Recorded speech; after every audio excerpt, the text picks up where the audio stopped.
Saya ada di Ho Chi Minh, Vietnam. Berbicara Vietnam, maka kita mengenal Vietnam ini dari perang Rambo, ya, perang Amerika Vietnam melalui film-film Rambo.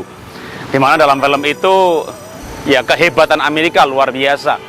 Tapi sejarah sebenarnya menunjukkan bahwa Amerika harus angkat kaki dari Vietnam.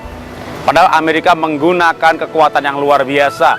Aneka senjata dari tank, artileri, semuanya dipakai. Tapi kenapa Amerika harus kalah dan menarik diri dari Vietnam? Karena ketika Amerika frustasi dengan perang yang berkepanjangan, maka Amerika terpancing untuk segera menyelesaikan perang dengan menggunakan bom. Dan salah satunya adalah bom napalm atau bom kimia. Memang Amerika menang, tapi itu membuat dunia marah. Karena dampak dari bom kimia ini membuat bukan hanya desa terbakar, tapi kulit terbakar. Bahkan dampak dari perang itu masih bisa dilihat dari anak-anak cacat yang lahir beberapa tahun kemudian setelah perang. Ini membuat gelombang protes supaya perang dihentikan mulai melanda di mana-mana. Austria, Prancis, Vienna, di Amerika sendiri rakyat mulai berdemonstrasi supaya perang dihentikan. Perang selalu menimbulkan korban. Dalam perang Vietnam, maka 1 juta tentara Vietnam Utara meninggal. Sementara dari Amerika, 58.000 meninggal, 153 ribuan cacat, 2.500 hilang. Dari Vietnam Selatan, 280.000 orang meninggal. Perang selalu menimbulkan luka, menimbulkan korban. Bahkan anak-anak yang lahir setelah perang selesai, bahkan yang lahir di atas tahun 90, cukup banyak anak-anak cacat dilahirkan karena pengaruh dari radiasi kimia, dari bom yang berjatuhan masih terus dirasakan oleh janin-janin. Dampaknya, akibatnya pada janin-janin yang dikandung oleh ibu-ibu yang terkena radiasi. Karena itu seharusnya hari-hari ini segala perjuangan kita menghindari perang.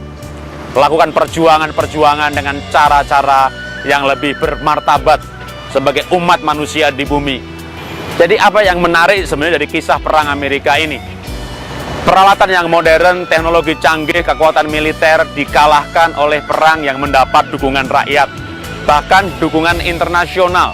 Ketika media mengekspos cara-cara perang yang tidak beretika, maka perang itu harus dihentikan. Ini memberikan inspirasi bahwa sekali lagi, bukan tujuan, tapi proses itu penting. Cara-cara perang yang tidak bermoral, tidak mendapat dukungan bukan hanya dari masyarakat, tapi dari negara itu sendiri. Rakyat Amerika sendiri menentangnya. Ada Morrison yang bunuh diri, ada John yang Lager yang juga bunuh diri. Itu membuat gelombang anti perang semakin kuat. Dan akhirnya pada tahun 73 Amerika harus betul-betul keluar dari Vietnam.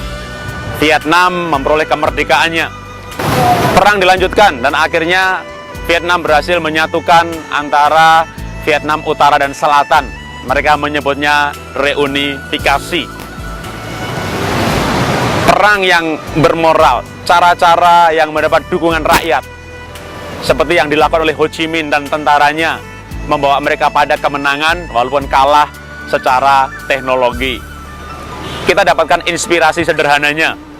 Untuk sebuah tujuan yang mulia, maka yang penting adalah cara-cara yang bermartabat, cara-cara yang bermoral, karena itu akan mendapat dukungan dari semua pihak. Kita lebih bermoral, berakal budi untuk sebuah impian, sebuah dream, sebuah visi. Tanpa cara-cara yang bermoral, seluruh dunia akan berusaha untuk menghentikannya. Alangkah sayangnya, sebuah mimpi yang mulia kalau dilakukan dengan cara yang tidak mulia. Karena itu mari kita bangun karakter yang baik, yang lebih bermoral, dan lebih berakal budi. Itulah cara sukses, dan sukses dengan benar, dengan bermartabat. Salam dahsyat, luar biasa.